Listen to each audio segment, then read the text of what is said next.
For a lot of children, all these changes in the world have been pretty difficult. It's a lot to take in for a child. This can sometimes lead to some serious meltdowns. That's why we're doing this video series. We want to help.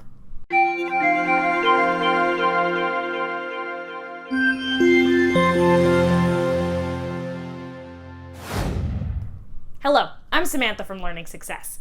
This video is part of a series to help you, the parent, reduce or prevent the stress on children that cause meltdowns, and also help you deal with them better when they do occur.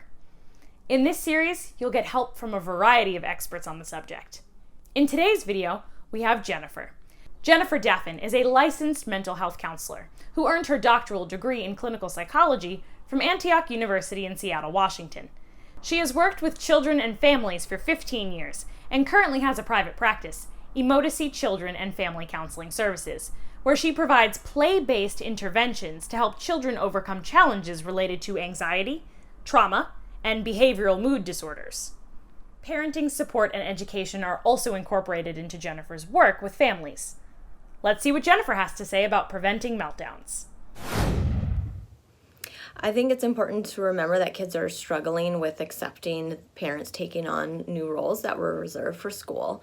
Parents and teachers serve different roles, and there's different expectations given those different environments.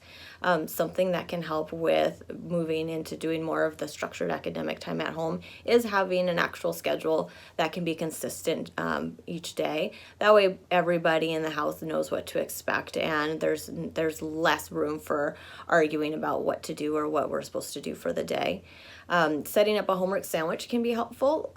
That's where you start with a subject that's maybe least preferred or a little bit more intense, followed by an activity or subject that the kids are really into or that they feel they excel at, and then wrapping up with, again, another subject that's a little bit more heavy as far as academic work goes.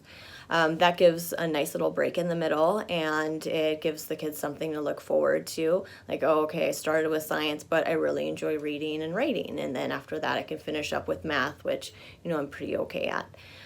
It helps to break up the agenda a little bit, and it gives a little bit more structure to the day. Something to keep in mind is that having solely long-distance learning is new for some of the students, and some of the academic refusal that you're seeing at home can be just that they're really uncomfortable or unfamiliar with the format, or having to do more independent learning and not having as much structure or scaffolding from the teachers on what to do with the assignments can also be a big barrier to wanting to engage with the work at home. And there's also the element of FOMO. I mean, they're at home, they're in their own space, and it can be really hard to focus on doing the academic work. If it's an issue of feeling challenged because it's a little bit more independent learning than they're used to, or there's less structure and guidance on how to do the assignment, approaching the situation with empathy can really help de-escalate the situation and move you guys closer to being able to get through the assignment together without a big outburst. Mirroring what you're seeing and the effort that they put in can be really helpful. Saying something like, oh, I see that you were working through this math problem and it looks like you got stuck on the second part. And then asking, can you show me where the hard part is, can really help build more of that connection and that you guys are on the team together and that you're there to help, versus feeling criticized or shamed because they're struggling with their assignment and needing a little bit more help. For kids that tend to feel easily overwhelmed, it's best to have like a set schedule or a checklist that they can use. A checklist can be really satisfying in that they can cross off the assignments as they're done. Also, if you know there's a multi-step project or a bigger assignment that they have to do, mapping that out on a calendar with what steps you will do each day can help keep things organized and feel a little less overwhelming. Reminding kids to focus on just one step at a time and breaking it down into the smaller chunks can help with feeling overwhelmed. If they're dealing with issues related to it's just too much sensory information, whether on the Zoom meetings or if they're doing chats or things like that, some things that can be helpful are, teaching them how to mute the other screens, having noise canceling headphones where maybe they're not hearing any of the environmental noise and they can focus just on the screen, gives them one less thing. That can also be helpful as well. In the end, I think it's important to remember that, this is new for everybody, and parents and kids are learning learning at the same time how to navigate this long distance learning stuff.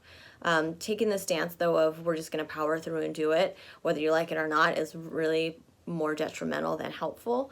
You're likely going to see the kids dig their heels in more, and there's going to be bigger and longer anger outbursts. So taking more of a collaborative approach, recognizing that this is different and it's going to take some getting used to, will definitely help you get a little bit further and help maintain those relationships at home.